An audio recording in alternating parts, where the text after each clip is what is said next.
Hi everybody. Am I audible to everyone? Can everybody hear me fine?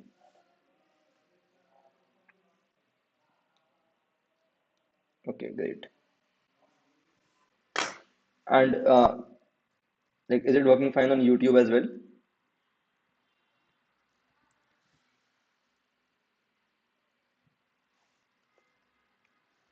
So maybe some of the folks are still joining. Maybe we'll wait for another couple of minutes.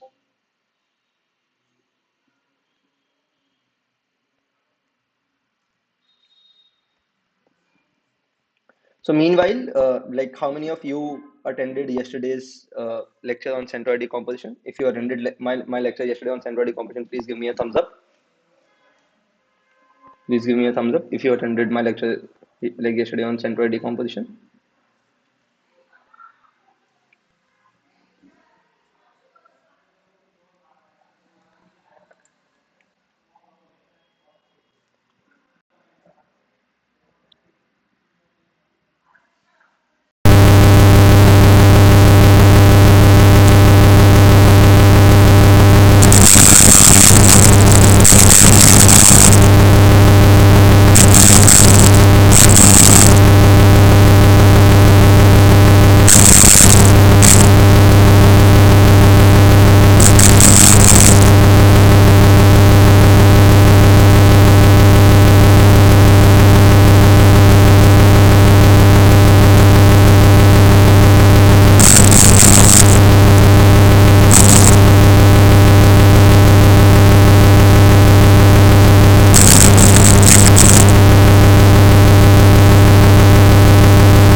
Okay, is it better now? Is the sound okay now? Okay, great. And what about on YouTube? Is anybody also monitoring? Maybe I just open it on YouTube as well.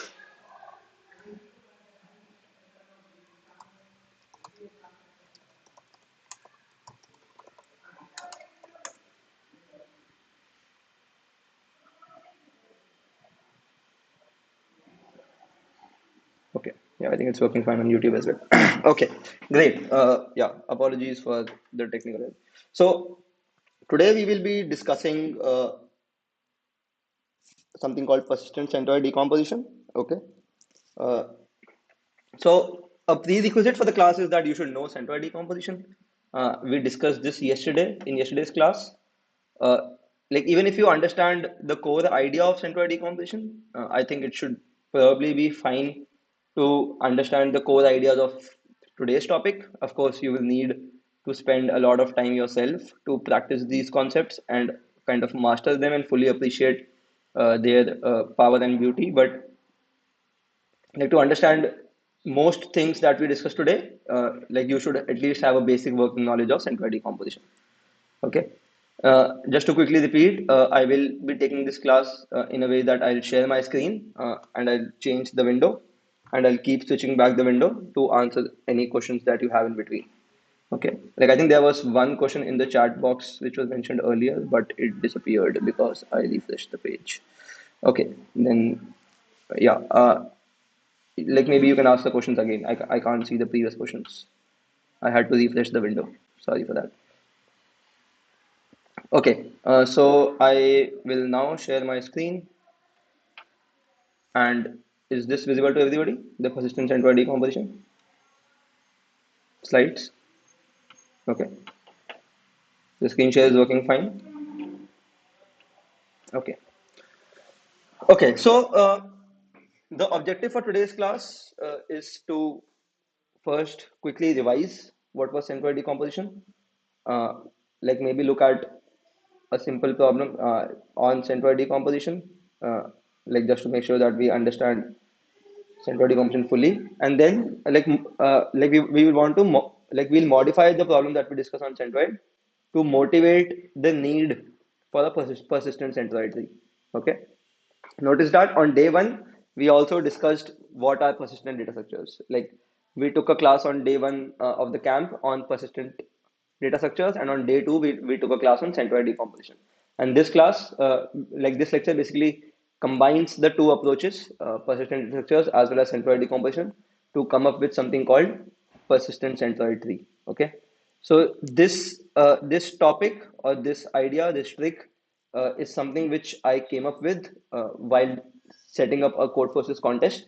I designed a Div E problem on this concept, and I think it was unsolved during the contest. So this is a advanced topic. There is no doubt in that. But the idea, I mean, like in this lecture, I want to highlight the core ideas, maybe also take you guys through some of the code pieces. But I don't expect that you will understand each and every small detail here because a lot of these ideas might be new for you, especially in the on the implementation side. But like what I want to achieve from this lecture is to convey the high level the high level approach and also give you a short glimpse of the details, like so that you can go back later on and revise the topic and the details and like spend some time yourself to master the two concepts. Okay. So we will start by this. Like then we will discuss what is called a persistent centroid tree, basically how to make the centroid tree persistent, and then we will look at the key ideas. We'll also discuss some challenges, and then we will discuss another technique which is maybe a not so common technique, but still common among say uh, more experienced programmers. But yeah, so like this technique can be used to overcome the challenges that we face here. And once we discuss this technique, we will again come back to the idea of making the centrality persistent, and we will discuss that how using this technique, it is now possible to make the centrality persistent and also handle some updates. Okay. The prerequisites, the prerequisites, as I said earlier, are that you should know at least a basic, you should at least have a basic working knowledge of centroid decomposition. I will revise it quickly, but like we already taken a 2 hour lecture on it yesterday. So if you attended that lecture and followed say most parts of it, you should be fine today. You should have a working knowledge of persistence, like persistent data structures. We took a lecture on this on day one of this camp. So persistent data structures. And specifically, like we discussed two approaches, fat node and path copying. In this case, we will be using the path copying approach to make the centroid tree persistent. Okay, so you should have, like you should know these two concepts. Okay. Any initial questions so far, like before we start?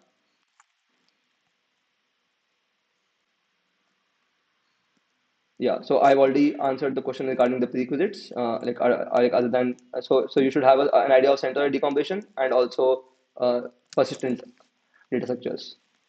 Okay. Okay. Yeah, the following link will also is also present in these slides, but yeah, like don't worry about it. Don't think too much. Let's just stay focused on the lecture. Okay. So quickly revising the centroid decomposition technique. Uh, like we discussed that if you are given an original tree, you can decompose it to come up with a centroid tree with another tree called the centroid tree. Okay. So this is the centroid tree, this is the original tree. And the way we construct the centroid tree is by decomposing the original tree. And the steps we follow is that in the first step, we find the centroid and make it the root of the centroid tree. In the second step, we delete the centroid from the original tree and also its connected edges. So for example, If you find the centroid to be 8 of the original tree, you remove these two edges and you recursively call the decompose function on the two smaller trees which are formed in your forest. Okay, so you delete the centroid and its connected edges and you recurse on the new smaller subtrees and you attach the centroid tree returned from that recursion as a child of the centroid tree, as a child of the root node in the centroid tree. So, for example, a recursive decompose call on this segment will return this centroid tree. A recursive decompose call on this tree would return this subtree of the centroid tree, and you attach both of them as children of node 8 in the original tree. This is how we construct the centroid tree. Like this is the procedure of decomposing the original tree to form the centroid tree. And the good part is that the centroid tree has a lot of nice properties. Like for example, the centroid tree has a height of order log n, and it represents n log n special paths. The height of the centroid tree is order log n because like whenever you go down a level, the subtree size will be at least half. Like this is by definition of a centroid. That when you find the centroid and remove it in the original tree, each of the subtrees formed will have the size which is at most half of the original tree. So the size reduces by half, and therefore this process can keep going on only for log n levels, and the height of the tree is order log n. Okay, so size becomes half, and and therefore basically we like the centroid tree represents order n log n special paths. Okay, like the centroid tree represents order n log n special paths, where every path starts at a centroid and goes to the nodes which are present in the component of the centroid. Here I'm using the word component, but it basically represents the small tree which is left in the forest after doing the previous decompositions. And whenever you find the centroid of a like whenever you find the centroid of a small tree, at that point you root the whole tree on that centroid and compute the paths that start at the centroid and go from the centroid all the way to other nodes. To give you an example, for node 2, when node 2 becomes the centroid of a tree, only this part only this part forms the tree. Only this is the part of the original tree for which node 2 becomes a centroid. So therefore, whenever node 2 becomes a centroid, the paths that you consider, the special paths which you consider are paths which start at 2 and end at any other node in this component. So therefore, 2 to 5, 2 to 6, 2 to 7, 2 to 1, 2 to 3, and 2 to 4. Like all these will be special paths which start at 2 and end at any other component, and these will be processed at level 1 in the centroid tree, because at level 1, like node 2 becomes a centroid and you process all the paths starting at node 2 ending at any other node in that component. Okay, so and you have n log n of these paths because at each of these levels you can have order n paths. At each of these levels you can have order n paths. Why? Because every path should end at a vertex of the original tree, and every level has n vertices across all nodes of that level. Like in the component of the tree in the component of the tree here, in the component of the original tree here, if you sum all the nodes, it will be order n. So therefore, there will be order n paths at each level since there are log n levels. So the number of special paths which you process or maintain are total of order n log n. Okay, so you process these n log n special paths, and then any path from A to B can be decomposed or can be written as a concatenation of two special paths, going from A to C and C to B, where C is the LC of AB in the centroid tree. What this means is that if you consider the path between 1 to 5 in the original tree, you compute the LCA in centroid tree, which is node 2, and you can see that the path from 1 to 5 can be decomposed as path from 1 to 2 and the path from 2 to 5. And the reason this decomposition is useful is because you have already processed the path from 2 to 5 and the path from 2 to 1 while constructing the centroid tree itself. So at the point you made node 2 a centroid, You processed all paths starting from 2 and ending anywhere else. So you have already processed these two paths, and therefore you can use the information maintained for these two paths directly when trying to answer a query for the path from 1 to 5. Okay. So, so these are the core ideas which we have already discussed in yesterday's class, but like I've gone through them just for the sake of revision. Okay. Any any quick doubts so far? Okay. So it is clear to everybody. Like this much part is clear to everybody. Can you guys please give a thumbs up if you are following, so that yeah. Okay. So now we can look at a sample problem. We can look at a sample problem which can be solved only by centroid decomposition. Like there's nothing, there's no fancy stuff happening right now. Like this is a standard problem solvable only by centroid decomposition. Okay. So let's look at what the problem is. You are given a weighted tree where initially all the nodes of the given tree are inactive. Okay. And we need to support the following operations fast. The first operation is that you can query a particular node, and in this case, you need to report the sum of distances of all active nodes from node V in the given tree. Okay. And the update is that given a node V, you can activate the node V. That is, you mark the node V to be an active node. Okay. So if you try to look at the question by an example. So suppose like this is your original tree. Yeah, I mean I don't intend this to be a binary tree, but okay, like I just drawn it for now. So suppose initially all nodes are inactive. Okay, so a node is inactive in this if it is not colored, for example. So if I ask you to do a query for this node initially, what would be the answer? The answer would be 0, because I need to compute the sum of distances of all active nodes from node V. So I have, like, let this be node V in the first query, but since there are no active nodes in the current tree, the answer would either be -1 or 0 or whatever, basically. Yeah, the answer would be -1. That no active nodes exist, so therefore your answer is -1. Okay, because the tree does not have any active nodes so far. So because there is no active nodes, you cannot compute the sum of distances of the active nodes from the given node because there is no active node. So the answer is -1. Then suppose I give you an update. Suppose I give you an update and I ask you to update this node and make it active. So you go on this node and you color it. The colored node implies that the node is active. Now, like suppose the first query was for node V, like you said, the answer is -1. The second is say update. Maybe I should also number these nodes: 1, 2, 3, 4, 5, 6, 7. Okay. So the second is suppose an update on node 2. This means that you go and activate node 2. So I have colored node 2. Okay. And this is query for node 4. Say. In the third update, again I asked you to do a query for 4. Now what will be the answer? The answer will be distance of 2 comma 4 in the given tree.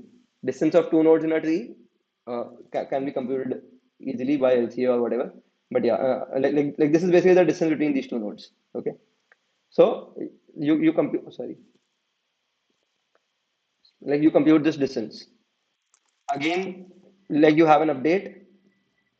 Say I ask you to update the node 7, and then again I ask you to do a query for node 4.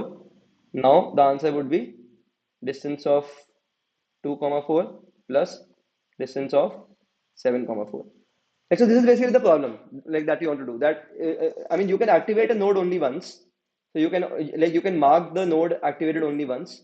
Okay. So like the update is that you can go and activate a node. The query is that you want to return the sum of distances of all active nodes from any given node. The given node might be active, might not be active. Like there's no constraint on that. Okay. Is the question clear to everybody? Somebody saying that my mic voice is breaking.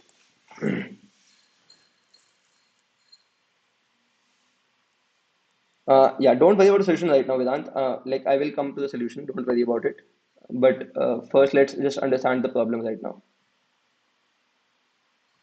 Some people are saying that the voice is breaking. I'm not sure if that is a constant issue. Like, do we need to address it? Like, should I try to do something, or is it fine? Is it working fine?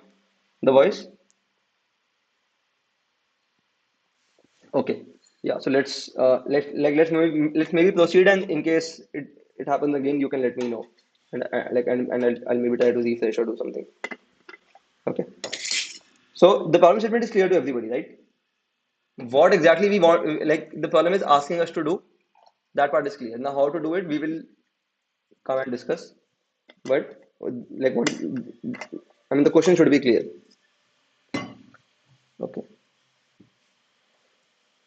So now, like, how do we solve this problem? Like how do we solve this via the centroid decomposition approach? Uh, yeah, maybe I think I should have had some less text.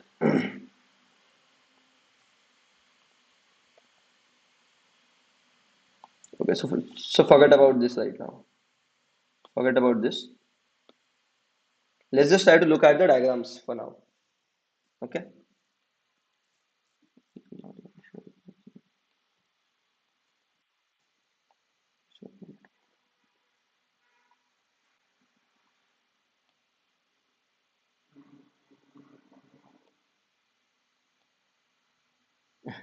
Okay, like never mind. Yeah, forget about it. So okay, so let's try to look at the diagrams which we have here. Okay, so I mean, there are two things which we need to do. Like, of course, I mean, the question, like this lecture is on centroid decomposition, so like we need to use centroid decomposition for this case. But like why we're using centroid decomposition, maybe like you will develop that intuition over time. But for now, assume that centroid decomposition is the right approach to solve this question. Okay, so we have the original tree and the centroid tree with us, and initially all nodes are inactive. Initially, all nodes are inactive. So now the question is that like whenever we have any query or update problem, the way we should try to think about is first step, what information what information do I need to maintain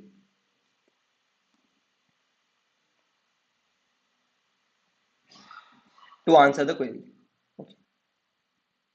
to answer the query efficiently.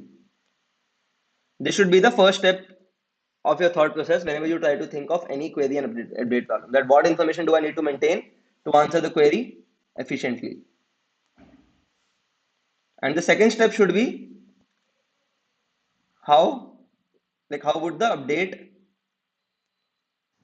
impact the information that I maintained. Okay, how would the update impact the information that I have maintained.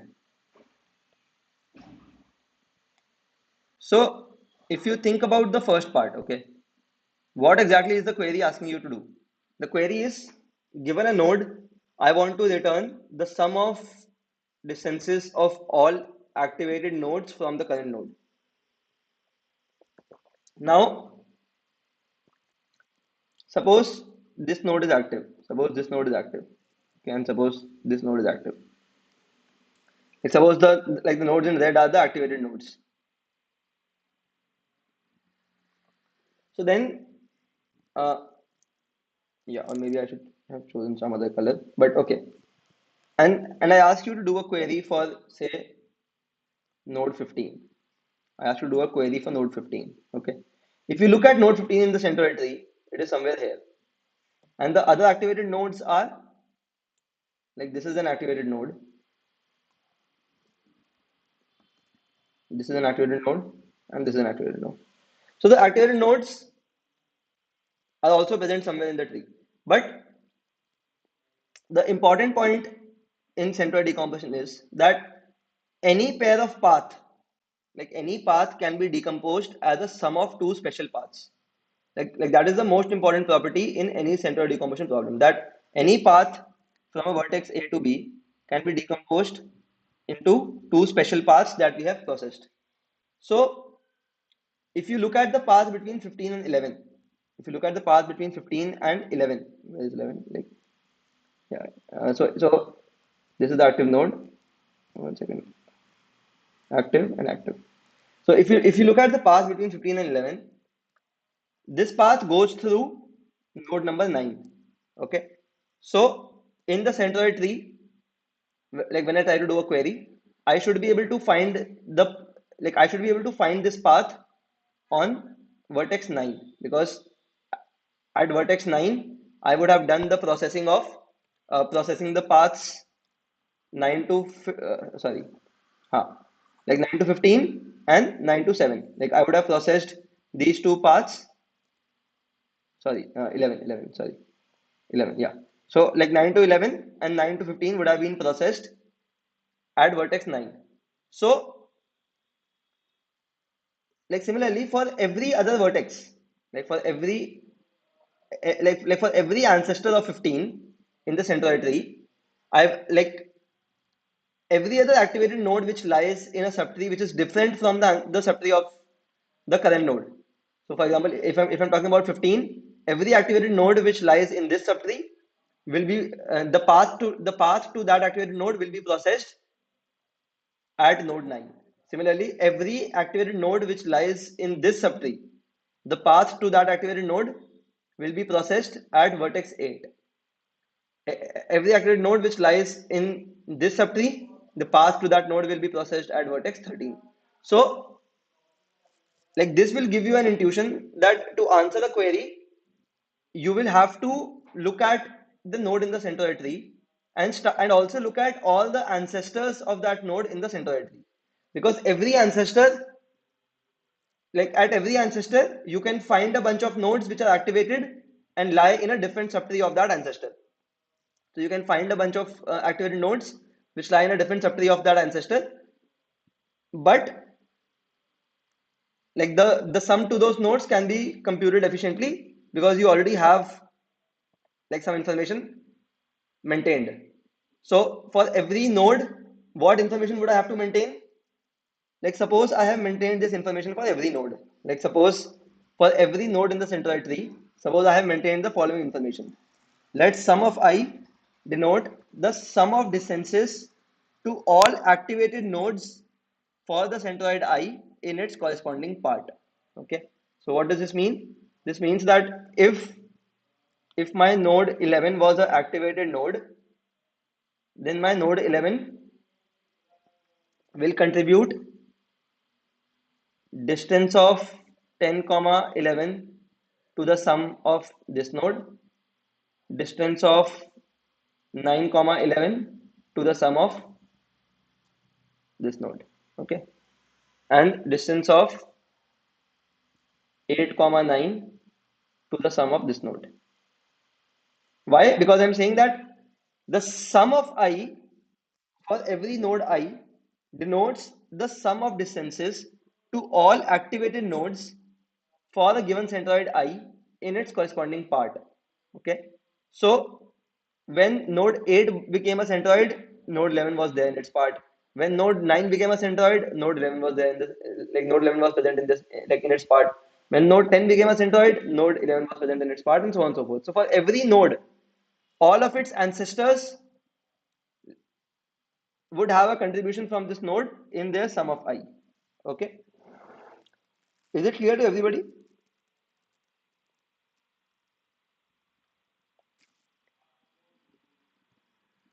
Yeah, sorry. Yeah, distance of 8, 11. This this should be distance of 8 comma 11. Sorry, my bad. Like any other confusion? Like is everybody able to follow like what I'm trying to say here? Okay. If you have any doubts, you can ask here. Okay. So similarly, I maintain another value called contribution of I, which means which will denote the contribution of all activated nodes in the subtree of I to the sum of parent of I.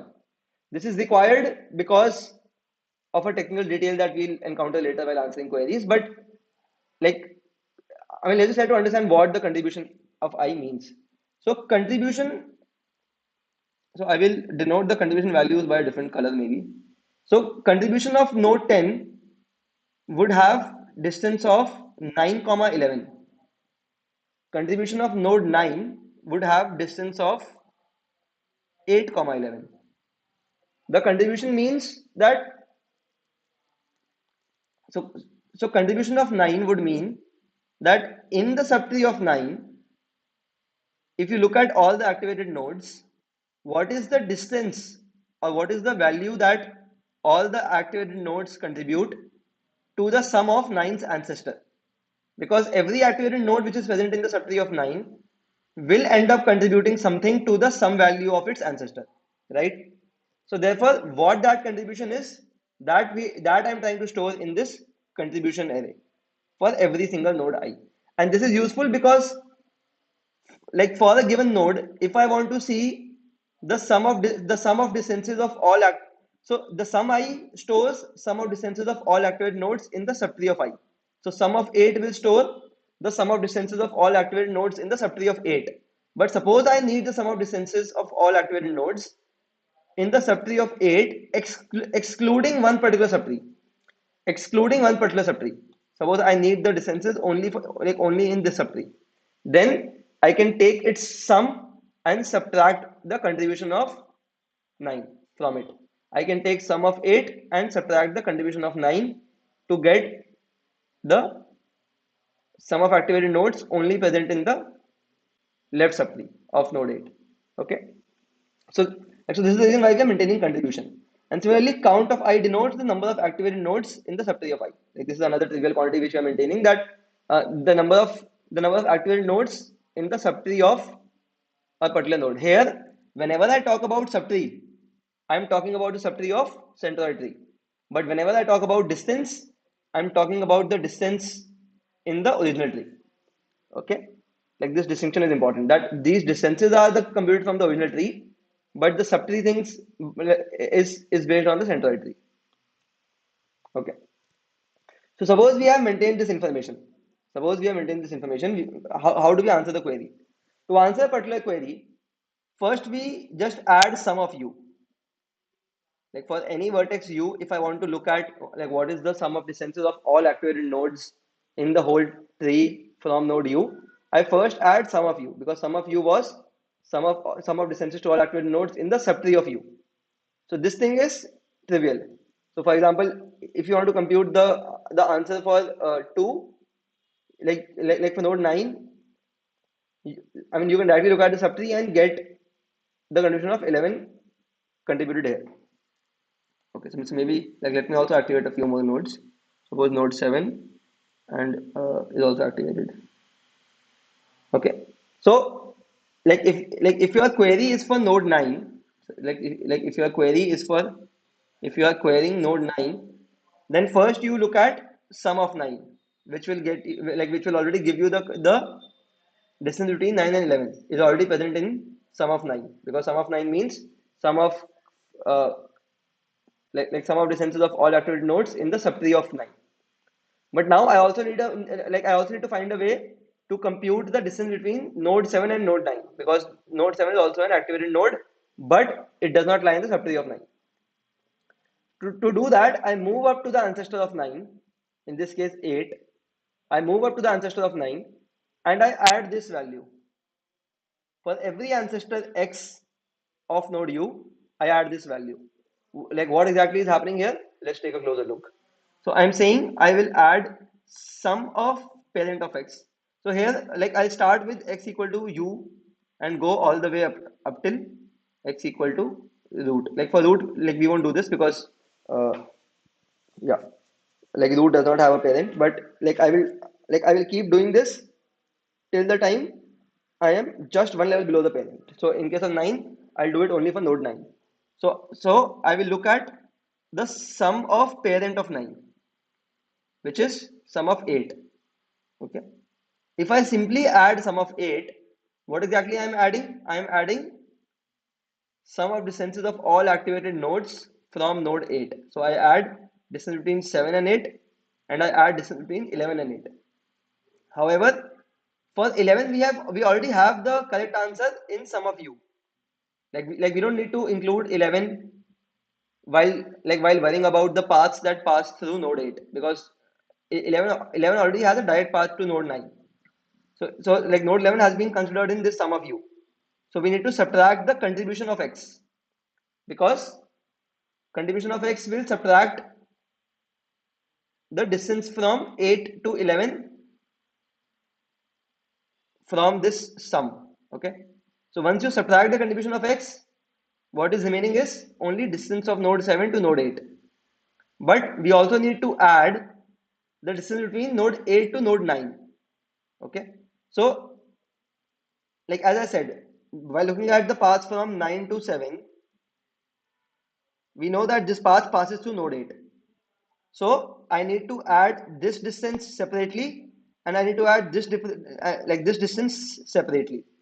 So to do that, I add the distance of the parent of x to the current node u, to the query node u, which is distance of 8, 9. I add to the answer, and I multiply this with count of parent minus count of x, which means number of activated nodes in the other component, like number of activated nodes coming from the other side of the parent node. So in this case, this difference in count will only be 1, because count of parent of x will be 2 and count of x would be 1. So you only have a single activated node. So if you try to understand what is happening here, suppose there was another activated node 4. So then you will add the distance 8 to 9 twice, and you will add 8 to 7 and 8 to 4 independently. So we are adding the distance 8 to 4 and 8 to 7 independently. This is happening by this term, which takes the sum of the parent minus the contribution of x. This ensures that you add these two distances, and this particular term is responsible for adding the distance 8 to 9 twice, because there are two activated nodes in the other component. Okay, is it clear to everybody? Yeah, this is coming in the vanilla level. Yes, the quizzes are online, like they are not offline. Okay. So, okay, the contribution thing is more of an implementation detail. So what is happening here is that when you want to see for node 8, it, okay, let me just delete these things first. Okay, suppose your query node is node 30. Okay, what I'll be trying to do here first, like when I move to an ancestor, like when I move to an ancestor, like suppose I move to ancestor number 9. Okay, I want to add all the paths that come from a different component than the component in which 13 already lies. I assume that for this particular component, I have already done the processing, but I need to I need to add the contribution of all the paths which come from, say, outside of the of this small component which has been processed.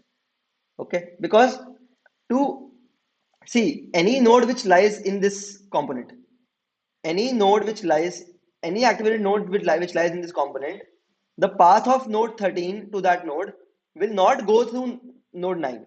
Like we are only concerned with the shortest path. So because my query node is 13, okay, this is my query node. Any When I'm looking at an ancestor of the query node in the centroid tree, I want to add all the shortest paths that start at 13, end at an activated node, and pass through this ancestor, right? So every activated path which starts at 13, like every path which starts at 13, ends at an activated node and passes through this ancestor, like should be considered when I am at a particular ancestor. Okay, so for node 9, I will consider only paths which lie in which come from, like I will consider only those paths which lie in the component of 9, which means the component in which like 9 became the centroid, and they originate from a different subtree than the one in which 13 already lies. So therefore, I will only consider the paths which originate in this subtree. And to do that, like because my sum of 9 contains the sum of paths of all activated nodes in the subtree, I need to remove the activated nodes which come from this particular subtree because those have already been processed. And to remove that contribution, I'm maintaining this contribution array. Like you can also maintain any other structure, but this is more of an implementation detail that I remove the contribution of all of these. So what I have left is only the distances of these activated nodes from node 9, and then I add them. Like similarly, when I go up for node 8, I only need to consider the activated nodes in this particular component because everything here is already added. Everything here is already added. So I look at sum of 8, I subtract contribution of 9 from sum of 8. So I get the sum of 8 due to this subtree. And I add it, and I add this other term like which takes into account the number of activated nodes and the like so that we can multiply the distance of 8 from 13 we can get the correct answer. Okay.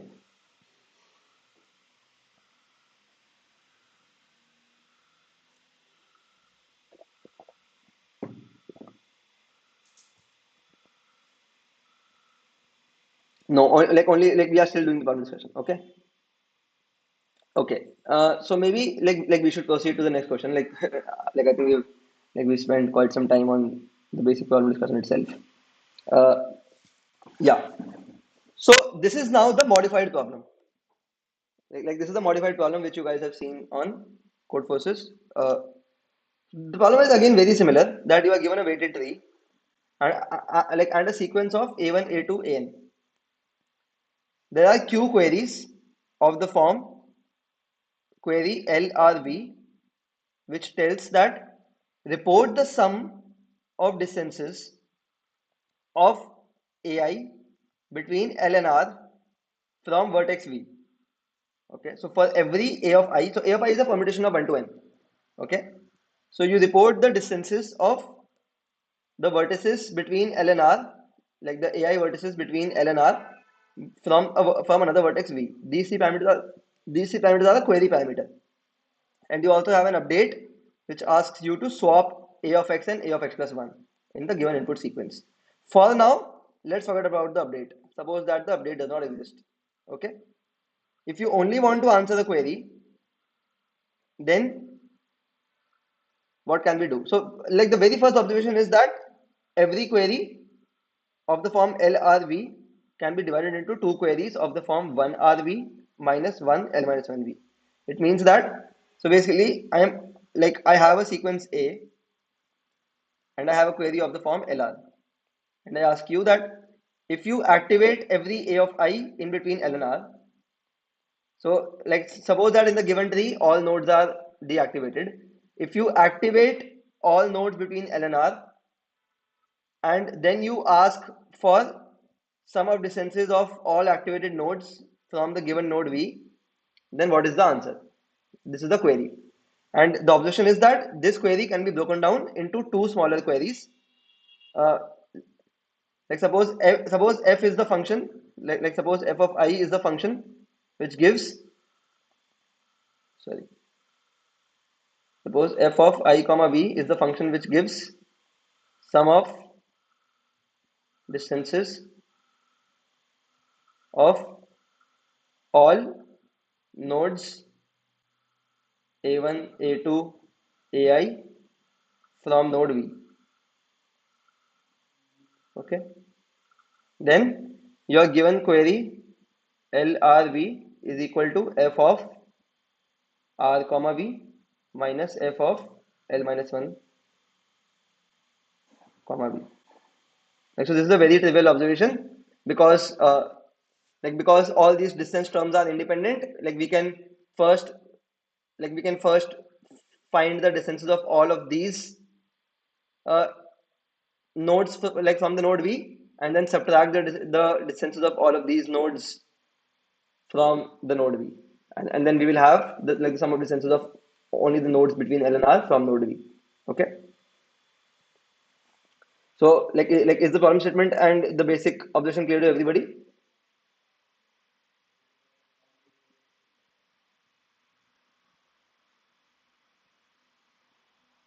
Okay. So now,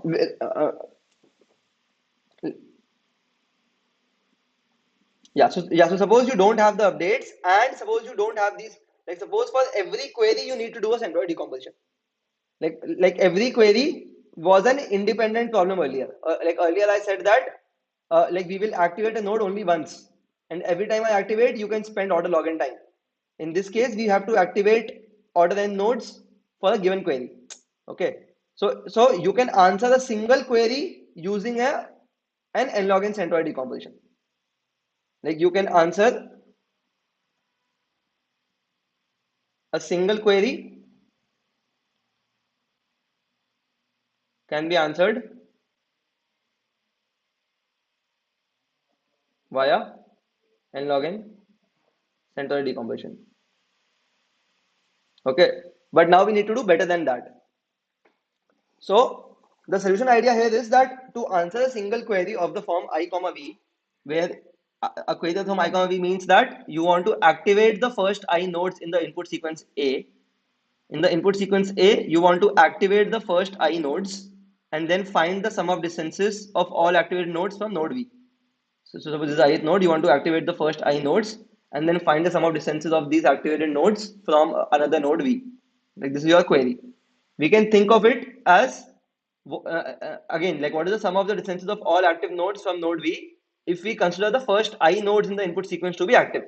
Like this we've already discussed. So initially we can pre-process the tree such that we activate the nodes from 1 to n one by one. So suppose like for a given tree, I construct a centroid tree before answering any query. Before answering any query, I construct a centroid tree for a given tree, and I assume that all nodes are inactive. Okay, and then I take this again before answering any query. I take this input sequence A, and I start activating the nodes one by one. I start activating the nodes one by one from left to right. Okay, and every time I activate the node, I create a new copy of the segment tree. Sorry, I create a new copy of the centroid tree. So suppose every time I activate a node, I create a new copy of the centroid tree. So I activate this first node, I have a centroid tree number one. I activate another node, I have CT2, CT3, so on till CTN. Suppose I have these n centroid trees. How do we do that? Like let's not worry about it. But this is the core idea of persistence. The core idea of persistence is that you like whenever you modify or like any data structure, whenever you modify, you have a way of going back in the past and querying and do a query on a previous version. So in this case, we are modifying the centroid tree. Every time you do an update or every time you activate a node, you actually end up modifying the segment tree, right? Oh, sorry. Like every time you end up every time you do an update, you end up modifying the centroid tree. So every time you modify the centroid tree, you create a new version of itself. How we do that, let's not worry about it. But suppose we can store these n copies. Suppose we can store these n copies. So initially we can pre-process the tree such that we activate nodes from 1 to n, and after each update, we store the copy of the centroid tree. Then for every query I comma v, now any query of the form I comma v just reduces to the fact that to answer the to answer the query of the form I comma v, I will simply pick the CTI segment tree. I keep saying segment tree again. Sorry. I I simply pick the CTI centroid tree.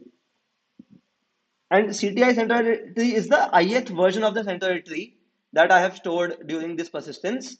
And the ith version contains the first I has the first I nodes to be activated. And that is exactly what is needed to answer the ith query. To answer the ith query, I need a version of the centroid tree where the first I nodes have been activated. Right? So we can just look up that version and find the answer to this query.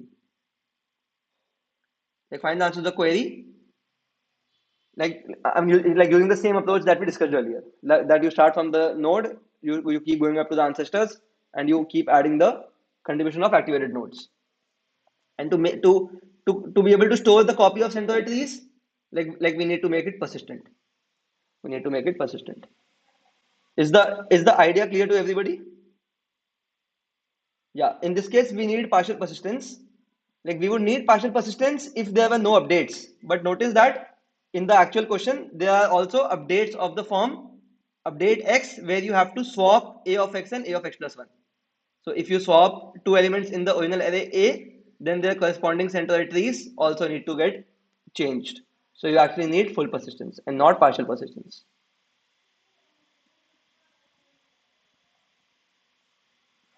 So, Amit, so does that answer your question, Mohammed? So someone's asking question that in that one we could do activation. Yeah.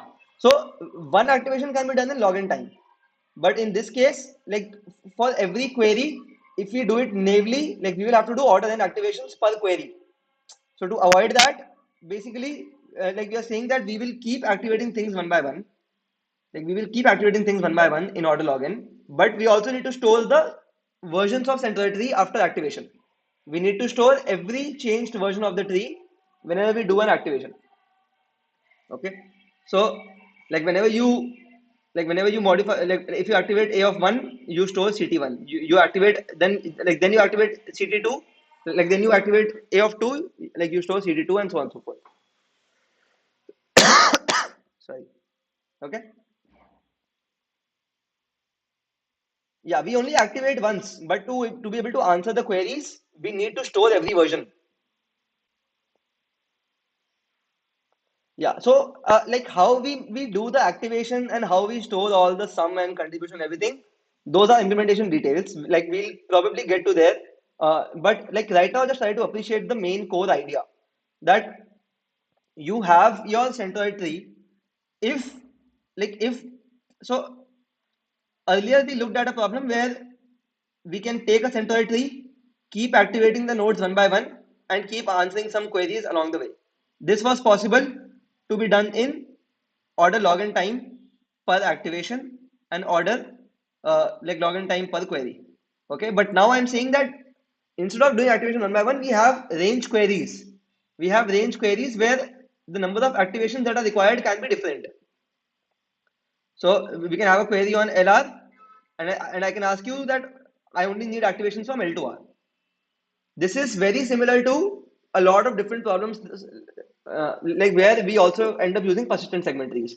I mean, the idea, so I was able to create this problem because I have some experience of solving persistent segment tree problems. And there, the format is similar at times that if you only want to do the thing once, like you can use normal segment trees. But if you want to do range queries on LR, uh, and change the property, like then you might want to store all versions of the segment trees. Okay, so we have a similar idea here. So so far you should be able to appreciate the fact that we need to store all versions of the centroid tree, and if we have all versions, we will be able to solve the problem very quickly. Okay. So is it clear to everybody so far? Like if you're able to follow so far, please give a thumbs up. Like we still have one more hour. Like now we will get into the nitty-gritty details of how to actually make the persistent the centroid tree persistent. But the core idea so far was that in this problem, if you are able to make the centroid tree persistent, you can solve the problem very efficiently. So I mean, so the first part was to identify that this is needed, and now that we know that it is needed, we need to look at the details of how it can actually be done. Okay. Okay. So let's move forward. Awesome. Sorry. Sorry. Okay. So persistent centroid tree. How do you create a persistent centroid tree?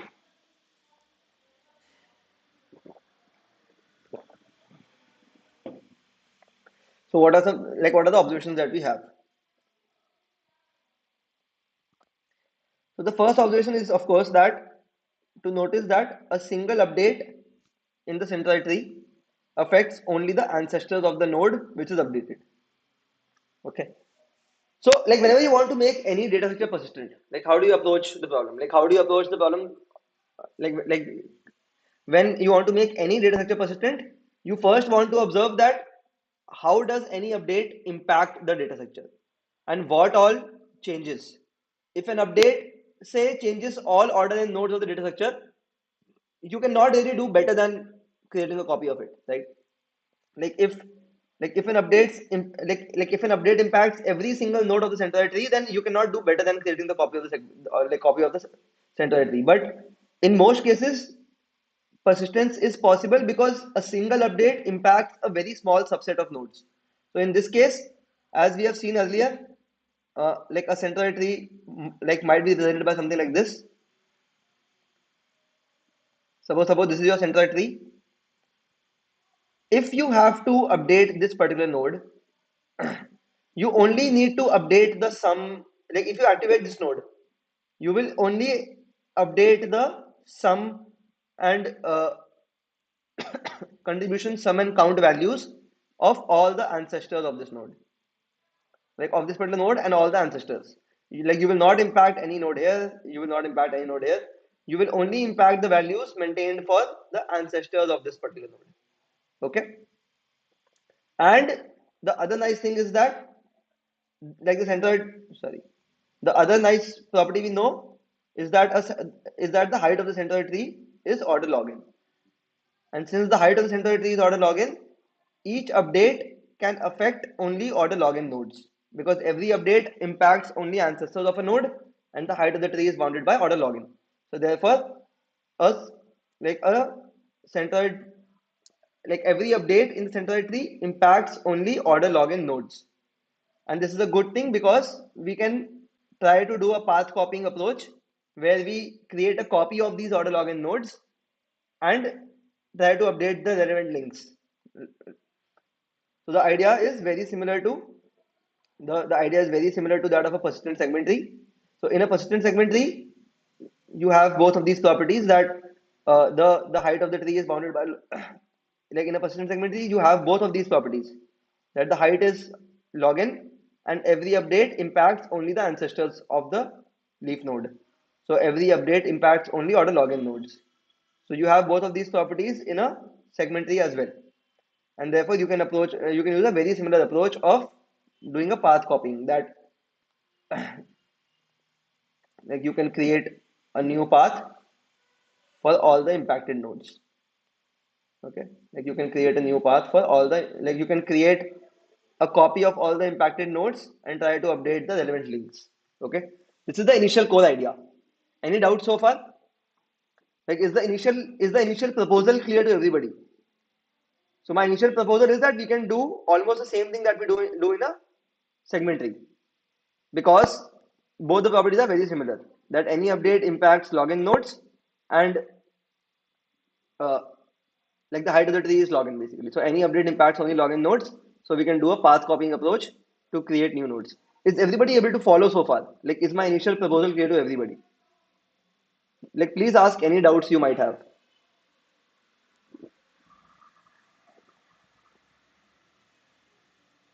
Okay, I need more thumbs up or doubts. Like please ask in the comment section if you have doubts.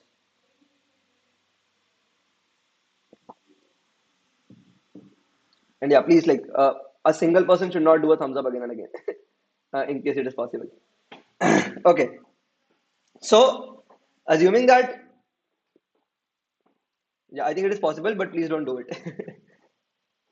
Okay, so assuming that so far it is clear, now we hit our first roadblock. Okay, so unlike the segment tree, each node of a centroid tree can have arbitrarily many children.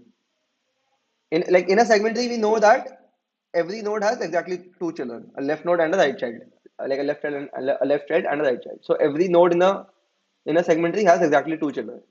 But unlike that, a centroid tree can have arbitrarily many children, and hence creating a new copy of the affected nodes would not work, because linking them to the children of the old copy would take order number of children, and this number could be as high as order n. Okay. So to give you guys an example, let's take a look at this tree. Suppose you are given a star graph, like a star tree. This is your original tree. Okay. So this is your original tree. What would be the centroid decomposition of this tree? What would be the centroid decomposition of this tree? Like, how would the centroid decomposition of the tree look like? Can anybody type in the chat box? The same tree, exactly. Like, so the centroid decomposition of this tree would be the exact same tree. Why? Because in first step, this is the centroid. All these all these nodes become leaves, and then you recurse and attach them. So, like, this would be the same tree. Okay. Now suppose I want to make this tree persistent. Like, suppose I want to make this centroid tree persistent. Okay. Suppose I want to make the centroid tree persistent. And suppose the first update is on this node. Like, suppose I activate this node. Activating this node would impact this node and its ancestor. So both of these nodes will get impacted, and I will have to create a copy. I will have to create a copy. So suppose, like, this is the new copy and this is the new copy. So in path copying approach, what do? We basically say that, okay, I will join both of them. I will join both of them, and I will also join the new node. I will create new links of the new node with all the old children. All the old children which have not been impacted, I will create new links. Okay. So I am still creating. I will create order login new nodes. This is fine. But to update the links,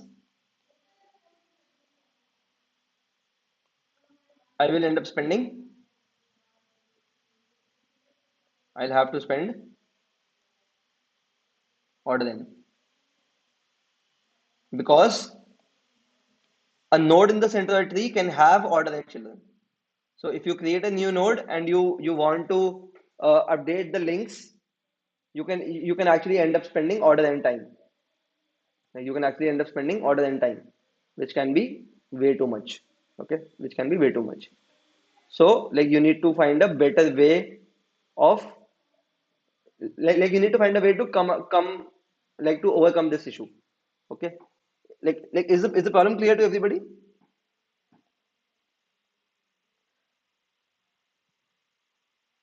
See, if you copy the, like when I say you copy a centroid, like whenever I say you copy a centroid, you basically just create a new node and copy the values on the old node.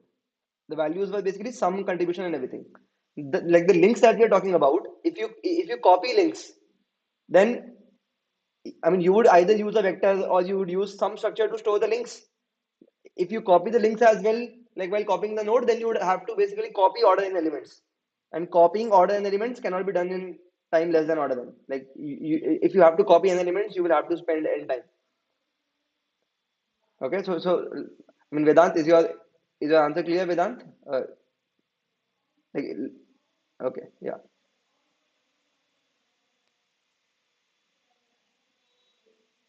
Okay, so therefore basically, like, this is the problem that we now need to overcome. Notice that in this case, it would actually be more useful to, like, for some of you who attended my lecture, it can be useful to maintain a fat node persistence, because in fat node persistence you don't need to copy the links. In fat node persistence, you don't need to copy the links.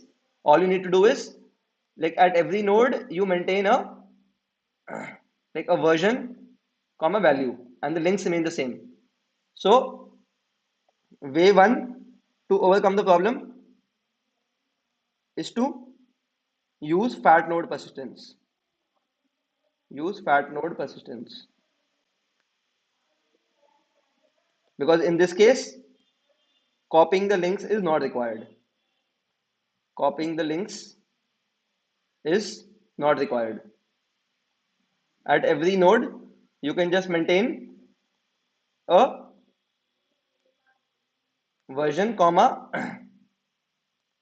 like you can just maintain a version comma value, and you can do binary search. Like you can maintain a version comma value and you can do a binary search for the correct answer. However,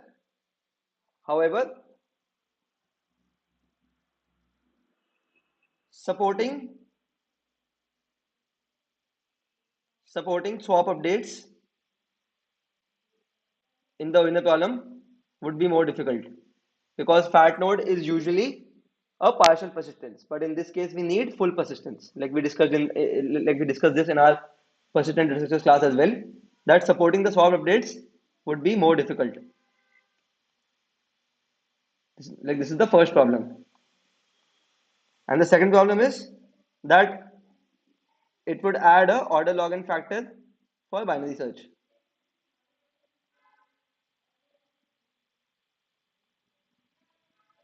So the complexity of the solution will become order q log square n. However, in the path copying approach, like you don't need to do the binary search at every node. So therefore, the complexity is order n log n, like q log n. So instead of order q log n for path copying. Okay. So these two challenges should be clear to everybody. Like everybody who attended the class on say like centroid like on persistent structures, like it should be clear that like using the fat node method.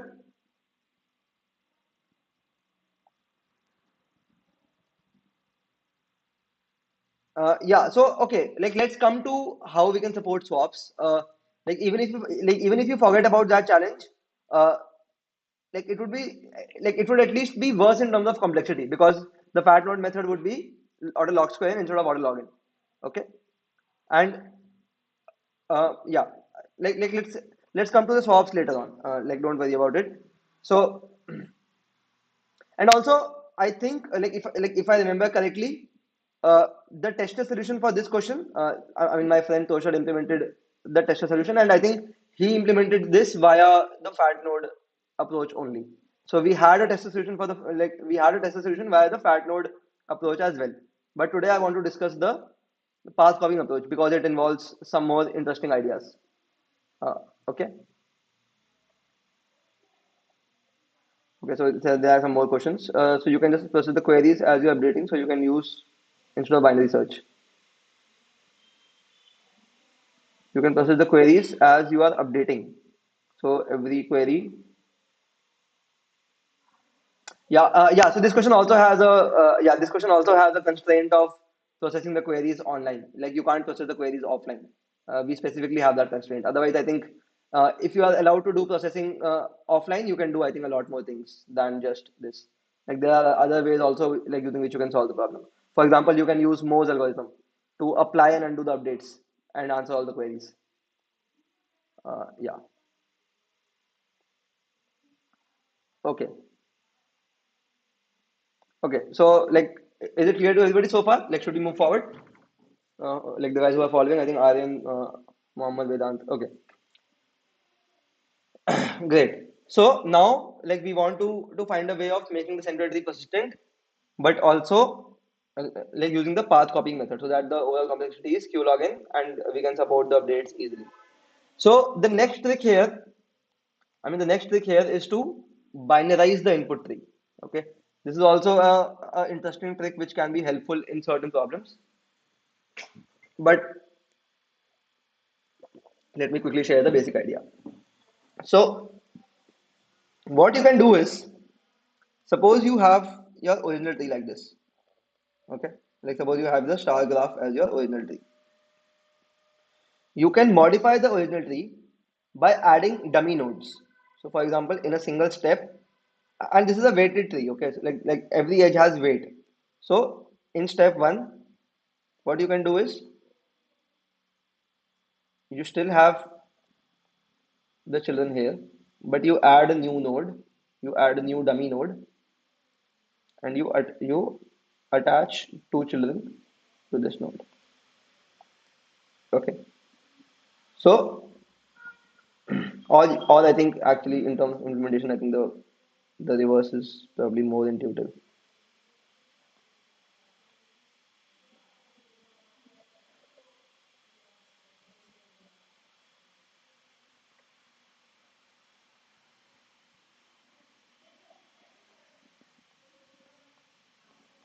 So you can do this, and the edge weight will be zero. Okay, so edge weight will be zero. You can add a new node. So if you had, say, n minus 1 children here, you will have n minus 2 children here. Or, yeah, I mean, the n can keep, because you're adding a new node, your new n will also be different. So, like, if you have some m children here, after doing this, you will have m minus 1 children. And so like what you do basically is that you keep one child as it is, and for the rest of the children, you pick them up, attach them to a dummy node, and attach this dummy node to your original node. So then the like initially the degree of this node was m. Now the degree of this node is 2, and the degree of this node is m minus 1. Okay, I think not m minus 1. So yeah, you basically do this. Sorry. I mean, okay, like if this is the root node, so you start with the leaf node to be able to do this properly. One second. Like you always start this procedure from a leaf node so that, uh, yeah. Like if the degree of this node is m, it means that, and there's also a parent edge. Okay, so like every node will have a degree of 3 in the end. In the final binary tree, I would want that every node should have a degree of 3. Every internal node should have a degree of 3. So I let one child as it is, and I attach every other children to my yeah. And okay, let me just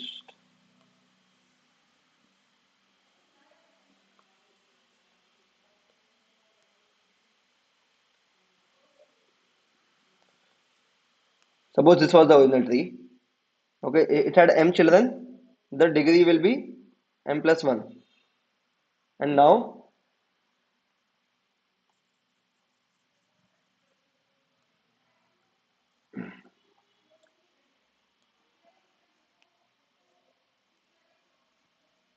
you do this. Okay, so you add a zero weight edge between these two nodes. You add a dummy node. Uh, if your node also has some value, then you assign a zero value, or like whatever default is sensible for the question to this node as well. So you assign some default values to the edges and the vertex so that it doesn't interfere with other properties, and you attach, like you keep one child with the original node, and you attach the rest of the children to the new node, such that the degree of new node is one less than the degree of the original node. Okay, and this degree is 3. So by doing this procedure, in the end, I want that every tree has a degree of less than equal to 3. Like every node has a degree less than equal to 3. In like this is my t prime after step 1. I keep doing this for n steps.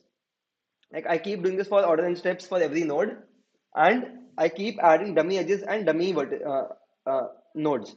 Now notice that none of the property is actually changing for this given tree. Like the shape of the tree remains the same. If so, in the original question, what was the question? The question was that you can activate some nodes,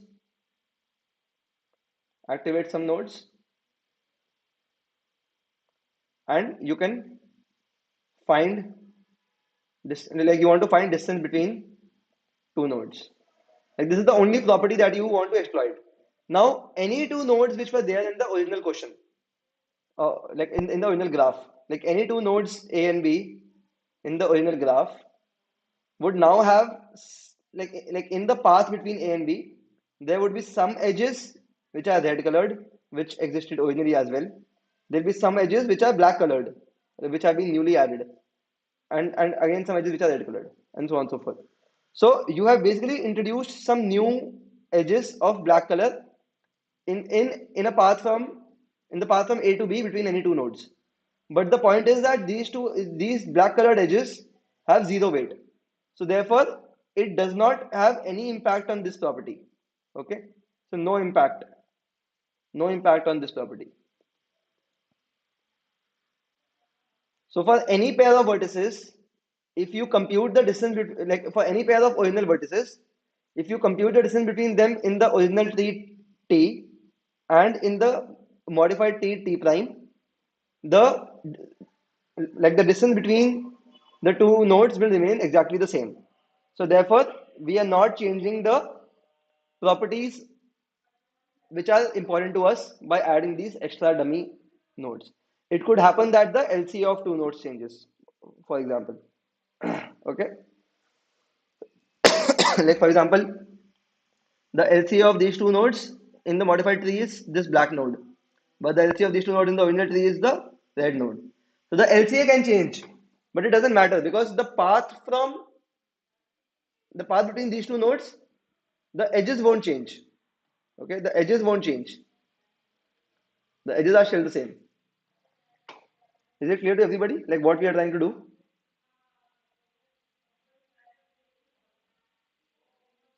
Yeah, like we will look at why.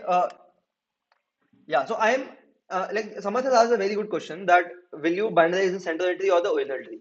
I will come to this as well. I am binarizing the original tree, but there is a very good reason behind this.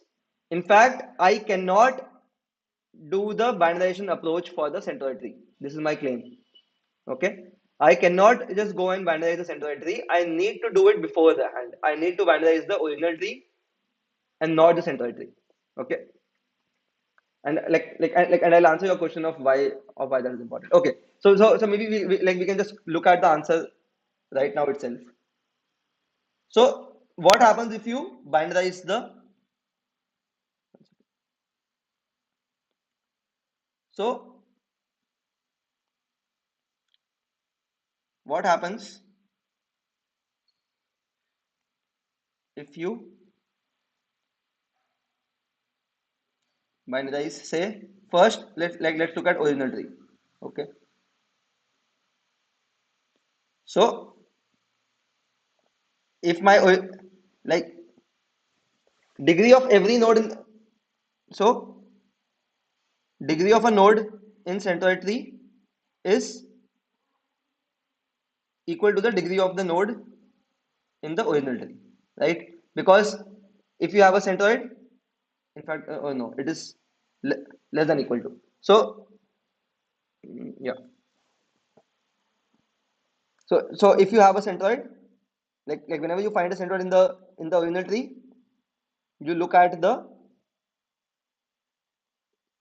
adjacent edges, you remove them, and you recursively add the subtrees as children of the node in the centroid tree. So therefore, this property is pretty obvious.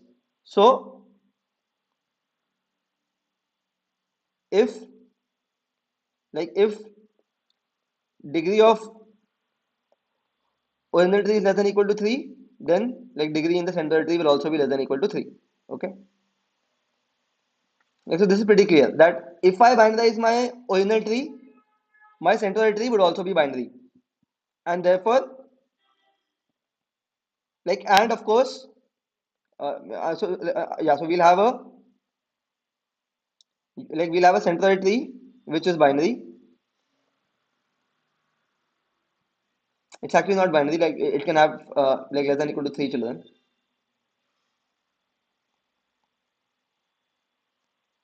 And the height is log n. So this is obvious to us. Like this works fine. We've shown this, and everything is good so far.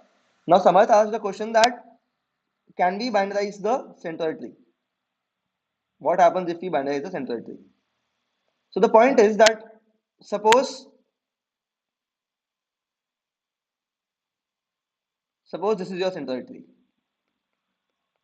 Okay, the star graph. What will be the height .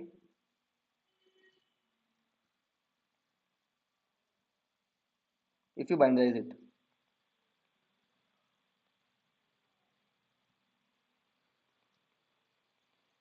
or at least if you binarize it naively. I mean, the approach that like that I discussed earlier, that now recursively I will keep doing this for this subtree and so on and so forth. So if I binarize it in the usual naive way, that you pick the node with the highest degree, remove a child, and like recurse on the new node, then the height of the tree will become order n. The height of the tree can become order n, because it can happen that like for this node it will look something like this, and so on. So you have an order n height here, which is bad. Okay, so to avoid this constraint, to avoid the constraint of I mean to avoid the challenge of like making the height of the centroid tree order n in worst case, it is better to first binarize the original tree. Like then you don't need to worry about what method you use to binarize. Whatever you do, the centroid decomposition will take care of the fact that the height should be log n. Okay, so this is the benefit of doing it in the original tree compared to the centroid tree. Is it clear?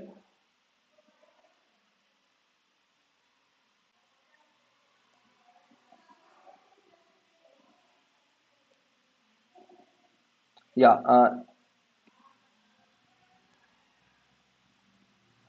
Yeah, so there can, I mean, you can try to think about a way of like binarizing it into a like as a secretary fashion. For example, if any node has n children, you split half of them into like the left child, half of them into the right child. Uh, yeah, like honestly, I haven't explored this. Like I thought of this approach, like, but then I was like, dude, this is this is getting way too complex. So like just like not worry about like what like how the structure is changing in the centroid tree, and it is just easier to kind of do it in the original tree and not worry about these details, because then there can be more details. For example, uh, like how many new nodes are you introducing? Like for every split, you introduce two new nodes. So like yeah, I mean I'm hopeful that it can also work, but I'm just saying that like it's not worth the effort, because there exists a simpler way of doing it in the original tree itself.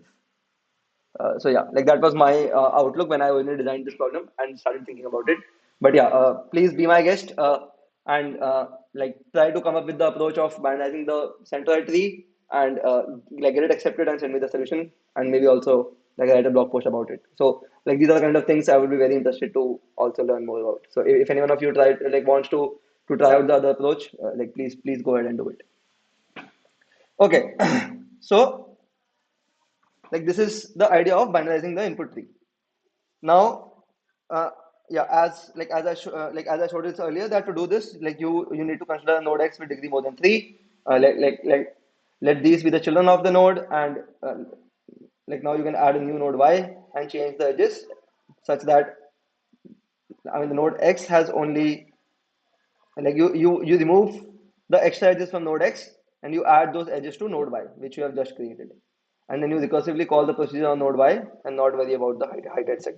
And since the degree is getting like reduced by one in every iteration call, like this procedure can only go until order n times, like before the degree of all the nodes are less than equal to 3. Okay, so it's clear so far. Like any other doubts? Yeah, I will provide the slides after lectures. Like today, I have had a lot of lectures, so I haven't had the time to post the slides. But by tonight, I will post the slides. Don't worry about it.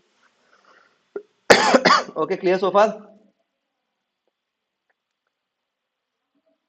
Okay, so now I think the idea is like very straightforward in theory, that now we have a centroid tree which can have at most three children.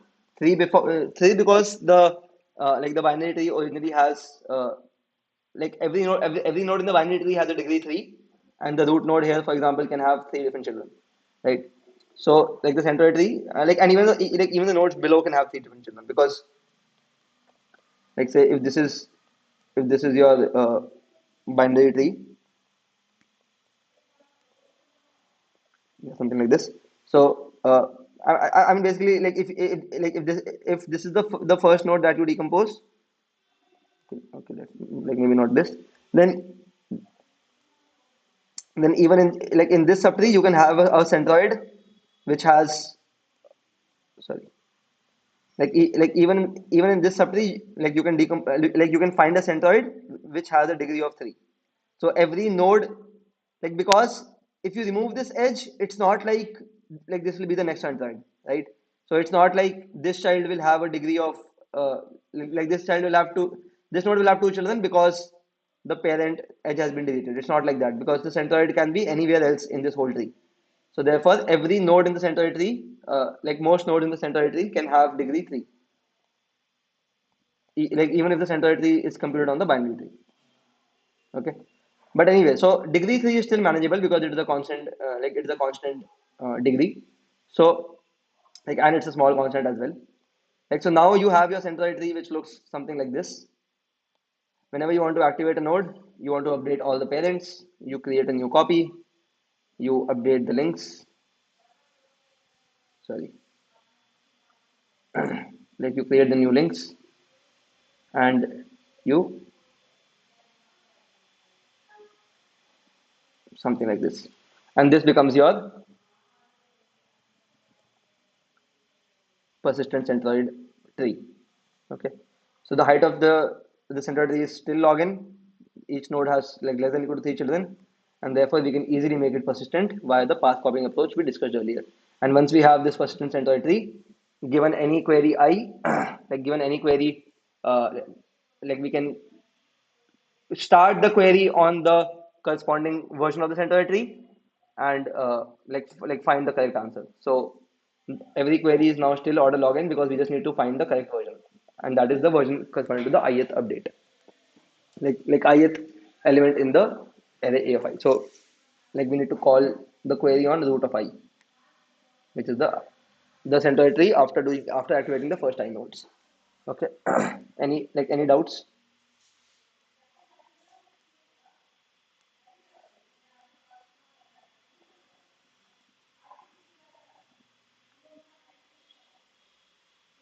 Okay, doubts, like any other doubts? So like this basically, I think this like this concludes most of the core ideas behind this topic. We still have 30 minutes. Let's see if we can dive into some code and explore the magic. Okay, so like the last part that is left is to handle adjacent swap updates. This is also something which can be useful for you in normal segment tree problems. That like in a persistent segment tree problem, you can be asked to do a swap update. So to do a swap update, like notice that you have an array A and you have a version of the like the center tree for every index. Okay, so CTN. Now, like originally this is a linear chain. Now if I ask you to do a swap update of I in I plus 1, notice that it would affect only the ith persistent uh, central tree. Like it would affect only the ith version. It would affect only this version of the tree. It would, like, only this version of the tree would need to be modified. Why? Because the version at ct I plus 1 means that you have activated all the first I plus 1 nodes. You have activated all the first I plus 1 nodes. So even after the swap, like even if you swap a of I and a of I plus 1, the fact that you need to activate all the first I plus 1 nodes, like the set of nodes that need to be activated still remains the same. So therefore, the structure of Ct I plus 1 still remains the same. Okay. But Ct of I needs to be recomputed because Ct of I earlier had a of I activated. Now we need to deactivate a of I and activate a of I plus 1. Okay.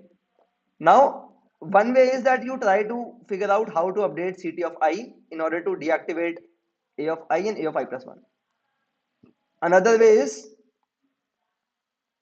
you let this version go to hell and you say that my Ct of I is now, you again call the update. So remember that any update method in a persistent structure takes a version number.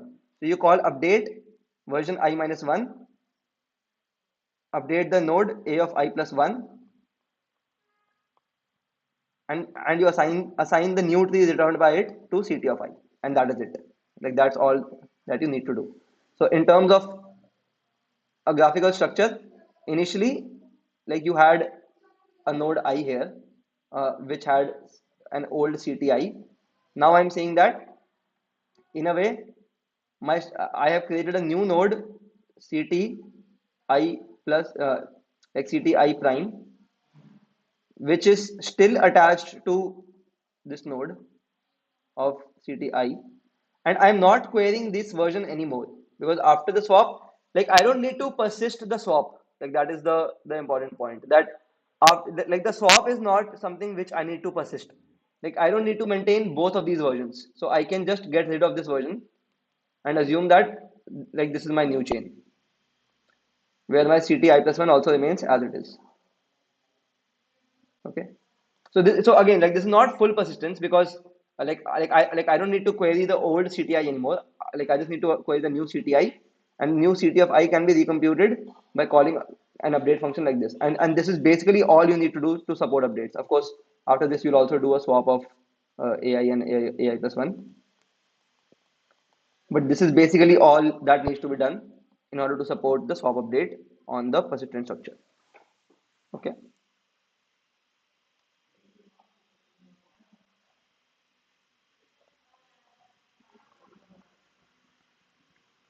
Okay.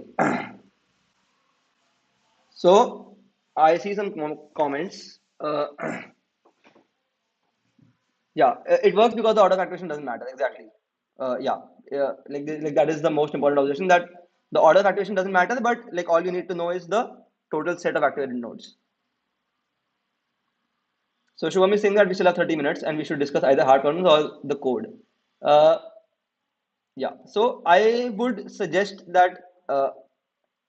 So there are actually some very interesting ideas in the code in the implementation of this problem, which I wanted to show.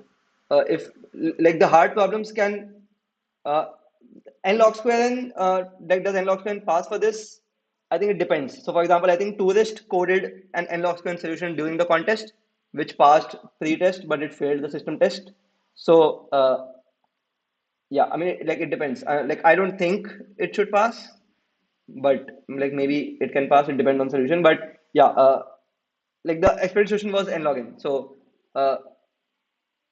yeah, I mean we had a better solution, so therefore it is probably okay uh, to to expect people to have a good solution. But yeah, okay. So I see a lot of interesting discussions happening in the comments. Vedant also said something. The edge from the center to the old route. Okay. Are there any doubts? I see that Shrikant, I think, has also addressed most of the doubts. Are there any doubts, or should we move forward? Like Vedant, uh, Shubham, Samarth, like, do you guys have any other doubts, or should we move forward? Okay. So the implementation for this problem, uh, I think, involved many interesting ideas, some of which can be useful for more general purposes.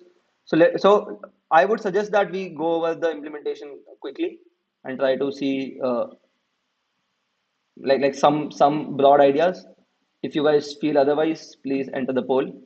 Like you can enter true or false based on your preferences. True means we should uh, discuss the code, and false means that we should discuss some. So the problems you can still see, like maybe on my blog. Like I have a blog on centroid decomposition. Like you can see the standard problems there, and I have explained the solutions. Most likely, once you spend some time, you should be able to grasp the solutions of the problems. But I think in terms of the coding ideas which I want to share, I think like there might be some insightful things which like which can probably be helpful. Okay, so let's let's quickly go over the code pieces. Uh, so this was my original author solution. It is, as you see, not very long, and it's also after a lot of formatting from VS Code. So, for example, I won't write these in three different lines, but yeah. So it is not a very long solution, given the number of complex uh, things which are happening. So there are like a few ideas which I want to discuss, like which can probably be useful, or feel free to disagree, but at least I find them useful. So the first idea is, how do you represent your tree? Okay.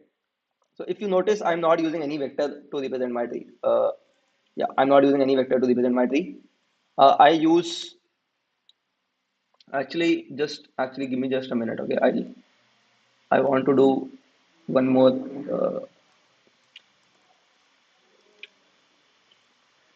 I think if I can type on the screen while showing you some code, it can be helpful. So let me just quickly see if that's possible.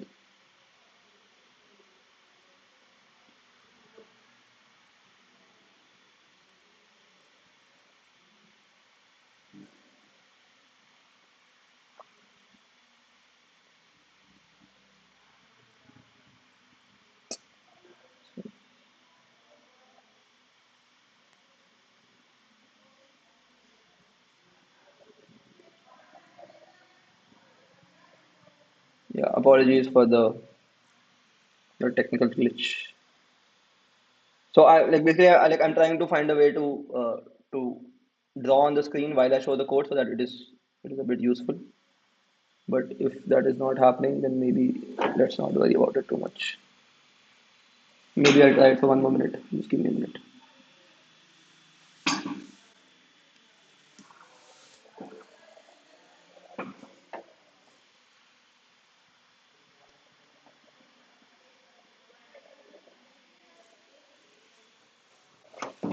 Okay, nice. I think we have it.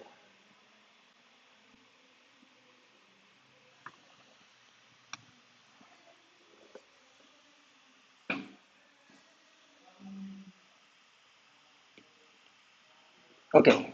Yeah. So if you okay, let's see. Anyways, so I use this representation for representing a tree. Okay.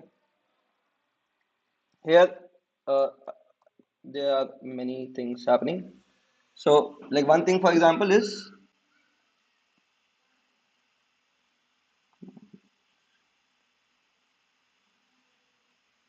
okay. Yeah. So for every node, sorry, like for any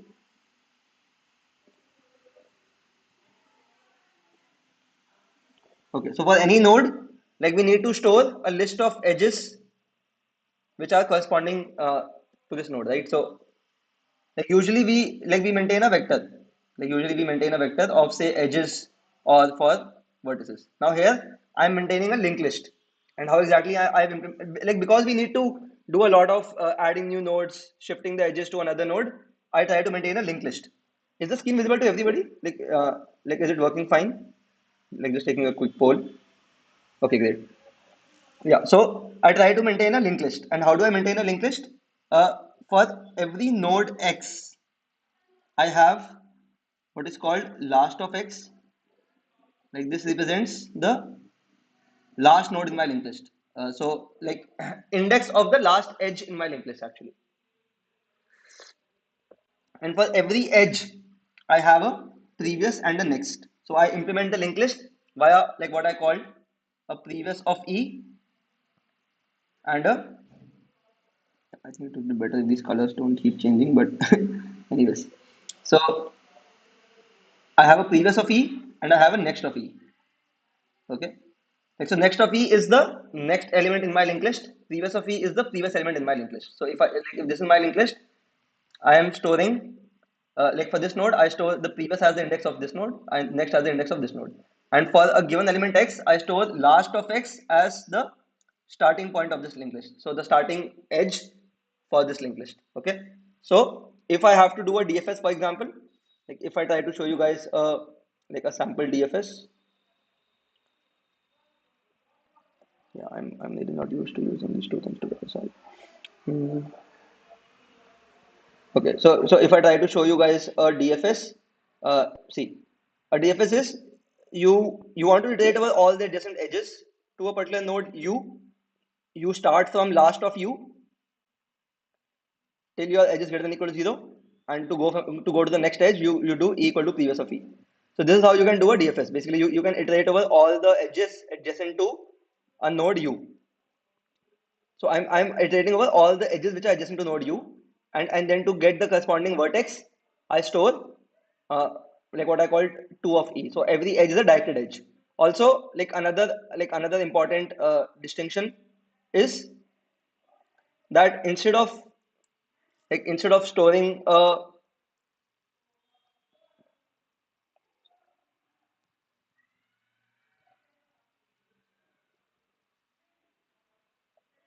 sorry, I'm just trying to figure out how to use this correctly. Okay.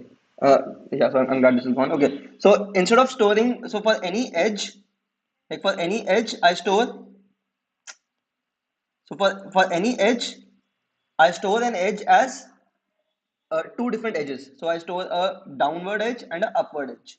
This edge is stored as x, and this edge is stored as like x plus 1 basically. So like in terms of binary, like this would be 1 and this would be 2. So like more than x plus 1, it is basically x or 1. Okay, so like the downward edge is always even numbered edge, and the upward edge is the corresponding odd numbered edge. Okay, so this is how I'm storing my edges. So every edge is a directional edge, and two of edge stores the directed endpoint of that edge. And why this is useful? Because so like when you want to binarize a tree, like suppose this node has some n children, and you want to add a new node. Now, because I'm maintaining a linked list, what I do is I like all of these. So yes, maybe I think it's better if I just show you the code.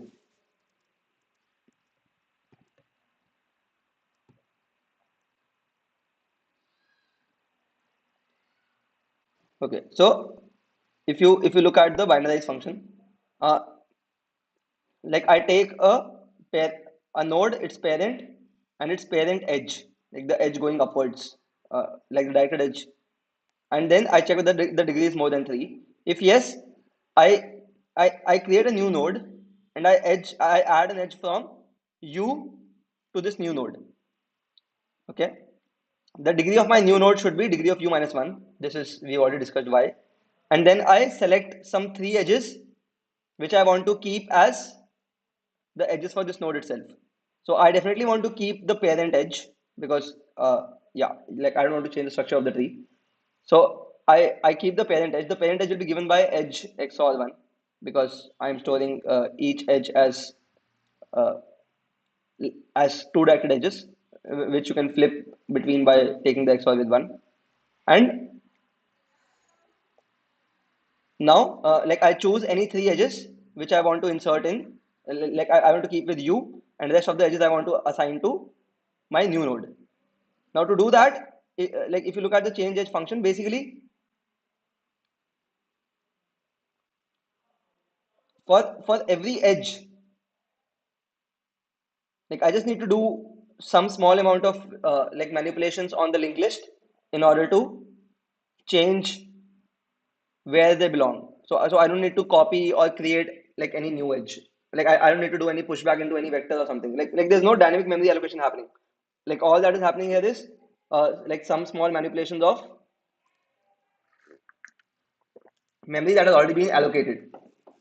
Okay, and yeah, and that is like I think like one of the benefits. And I'm explaining this convention so that even if you try to read this code later on, like it's easier for you to parse what is happening. Because I think like a lot of people might not have seen first like this particular implementation of linked list where you maintain a linked list via just maintaining next and previous pointers, and especially this particular implementation of an adjacency list where you maintain the last of u as a starting point of your linked list, and and the rest of the linked list is maintained by the next and previous pointers. Okay. Okay. Apart from that, maybe some other interesting things which I can show is, yeah, I think this is the normal square root decomposition function. Yeah, what I'm saying, like this is the normal centroid decomposition function. Like this is the update function for a persistent update. So like every time you recursively call it, you create new nodes and you assign the copies, like similar to how you do for segment trees. And like this is a query function which iterates over all the ancestors and like recursively computes the query basically. Yeah, like maybe some of it was useful. Like, do you guys have any immediate doubts which I can address? Like, I know like this one probably not the best way to represent the code, but I think we don't also have like we don't have enough time to go over all of it one by one. It is just that like I want to explain the representation which I use for my graph because like that is not very common, especially for this problem. I use an adjacency list represented by a linked list implemented via like next and previous pointers in array, like using arrays, and uh, like this gives me the power of basically changing, like do a lot of edge changing and adding new edges, etc. quickly. So that is a bit useful. So for example, and yeah, I think the important part is that like this is like not just useful, like this is also to some extent necessary. So I mean, let me try to highlight the problem maybe a bit more so that you can appreciate why this is needed. So,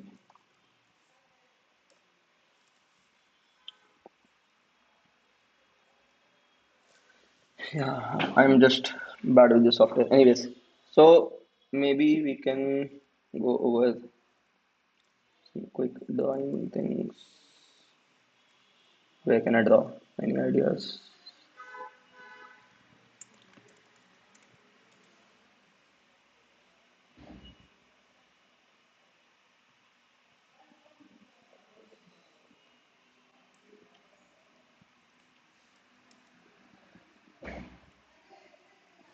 Okay, I think this is probably a better setup.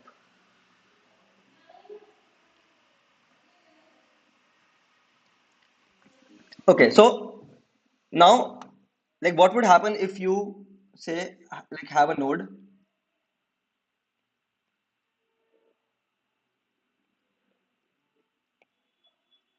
Like, say, suppose you have a node, like a star graph, which has n children. Okay, and you wanted to binarize it. In step one, you say that you will add a new node and attach all the n minus n children to this new node.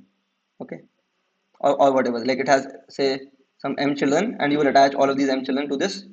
Like you will attach m minus 1 children to the new node. Okay, like this is how we are binarizing. But suppose in this process, suppose in this process, if you move these children to the new node one by one, suppose you move all of these links to this new node one by one, how much time will it take in total? Like you are spending order m time per step. So it can take order n square to complete your binarization step. To complete your binarization, it can take you order n square, right? So in order to quickly simulate the process of moving m minus 1 links from this node to a new node, what I do is I represent all of these as a linked list.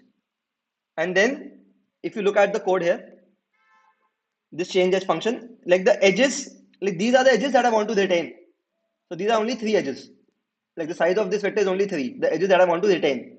So I delete the edges which I want to retain from node U, like from the linked list of node U. I assign the linked list of node U to the linked list of the new node V.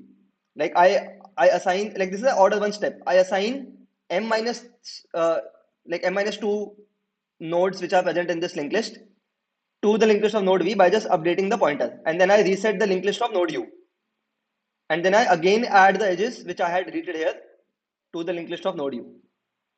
Okay, so using this trick of representing the adjacency list via a linked list efficiently, I am able to simulate this step of moving m minus 1 uh, children from an old node to a new node efficiently. Okay, does this make sense? Like is is anybody following? Yeah, like maybe you can also try to like look at the code pieces yourself later on. But I thought it's probably worth to explain that why like certain tricks are used and how these tricks can also probably be helpful to you in other implementations that you might want to do. That like this particular representation of trees where you represent a tree as a adjacency list, and even that adjacency list should be represented as a like a linked list implemented using arrays. Okay, so yeah, I'll share this implementation. Like this is an accepted code of my own problem which I created. So like you can go through it.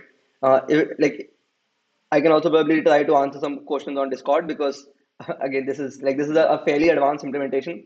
I think if it took me quite some time to think of the right way of doing this and actually going and implementing this, and that too when I was at the peak of my computer programming journey. So like if I had to implement it again like as a beginner, I would probably make some mistakes or use some inefficient methods, like spend a lot of time debugging those things and then figure out like better ways. So like therefore like I'll share the implementation with you guys. Like spend some time on the implementation as well.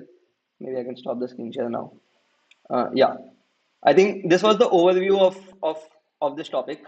There are, of course, uh, like to read up more on these things. Like you can first read my blog on centroid decomposition, which contains the like more problems on centroid on how you can solve them, and you can also read my blog on persistent centroid. So the persistent centroid blog basically just refers to the editorial, and editorial like I think discussed most parts which are written in that tutorial. So it would probably be useful to go over it again or maybe go over the slides and spend some time on the code. I think the code of this problem I think is really like there are a lot of very nice ideas while implementing this.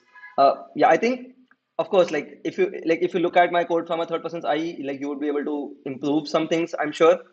Like maybe even I'll be able to improve some things if I look at it again, but I won't have time to look at it again.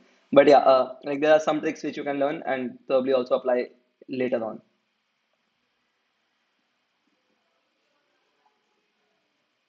So Samarth is saying that I read somewhere that we can do updates which deal with all vertices in a in radius of a node with centroid. Yes, yes, you can do that with centroid, and I think a similar problem is there on my blog, or at least I have like I have done this before. I think the general idea is so if you want to query, if you want to say do any query on or update on all nodes which lie at a distance of x from a given node, then the idea is similar that I mean you start from a node and you keep going on its vertices, and like you keep going on the ancestors, and when you reach a particular ancestor, like you already know the so you have to update all the nodes which lie in other subtrees. So to update them, okay, so basically you would have to update the nodes which are uh, like at a certain level from the original node, because like like you would have already covered some distance d1, and the total distance minus d1 would be the distance that you can still update, and you can linearize your tree uh, like based on per level basically. So you can like you can linearize your tree based on the distance. I think this should be the approach, but yeah, it's been a while since I've looked into this. I can try to dig up something and send you some if you ping me, but I think the general approach should be this. But yes, the answer is definitely yes. You can solve these problems with centroid. I have done this before, I remember, but like I like maybe I am messing up with the details. I'm not sure. It's been a while, a couple of years actually. Okay. Any other questions?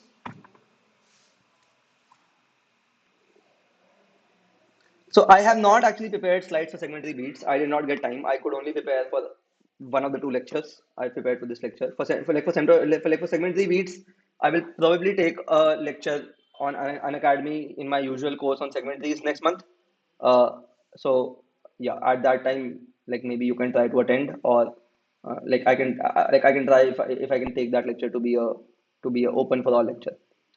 But yeah, Like I've taken a course on data structures already, like on schedule decomposition already on Unacademy. In case you want to go and check it out, and I'll probably also be taking a few more courses on Unacademy. Yeah, so like there's only so much special classes which we can take on Unacademy given the whole like scenario. But yeah, I'll try to take special classes. But if you can subscribe, please do.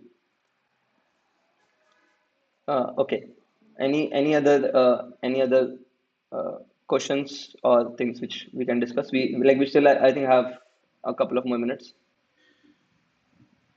I don't have slides for beats because I haven't prepared them yet, and I'm actually yeah like I also have another lecture in an hour. Like I don't think I'll have time to prepare the slides for beats even this week. Uh, yeah, I it would most likely be after the month. Yeah, sure. Like we can like after I take the class, we can discuss. But yeah, like the class is not happening at least for the next 2 weeks.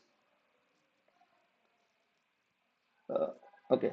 Anything else? So again, like I hope you guys had something to learn from this class. Uh, like all these tricks are like fairly advanced, I would say, and like it took me quite a lot of time to master these tricks. Like I hope it takes you guys lesser time because of these lectures, and like you can cover these things more quickly than I did. But do go back and spend time on these things. If you just attend a class, listen to videos, and then not go and code it yourself, like you will never grasp it fully. So please go back and spend the time that you need to spend. I think that is very important. Okay. So what if doing validation we find so even in a segment tree, the degree of a node is three. The degree of every internal node in a segment tree is also three, because uh, like you have two children and one parent, so the degree is still three. But you cannot make it. So if you do the bination in the original tree and you decompose it, you cannot have uh, you cannot ensure that the the centroid tree has only two children. Like nodes in centroid tree have only two children. You cannot ensure that because the centroid tree is constructed in a fundamentally different way. So it is constructed by you have a component, you find the centroid of that component, and then you decompose. So the centroid of that component would have three children if the degree is three, and if the degree is two, it means that it is a linear chain. And like to make it like you cannot make a non-linear tree linear by adding dummy nodes. Like you can make a non-linear tree a binary tree by adding dummy nodes, but you cannot make a non-linear tree a linear tree by adding dummy nodes. So you cannot ensure that degree of every node in the original tree is only two. Again, as I said, that you cannot ensure that in centroid tree has only two children because the centroid tree will have two children. Like the edge between a child and a parent in the centroid tree does not correspond to an edge in the original tree. Like that edge is not the same as any edge in the original tree. So therefore, uh, but the number of children of the centroid tree will be same as the number of will be same as the degree of the node in the original tree. So therefore, it is not possible. The only way you can do that is if you go and try to binarize the centroid tree itself, which is something which I have not explored. So if you try to first construct the centroid tree and then binarize it, you might be able to come up with a representation which has only two children, but I haven't explored that. So you need to try it out. Any other last minute questions? The Treeps implementation is unrelated to this, honestly. Like you can see it if you want to, but Treeps are not related to any of this which you are discussing. Uh, okay. Okay. Then, like let's end this class. Have a good day left. Like have a good day of whatever is left. And yeah, in case you guys are coming to the closing note, then see you guys in the closing note. Otherwise, all the best. Thanks.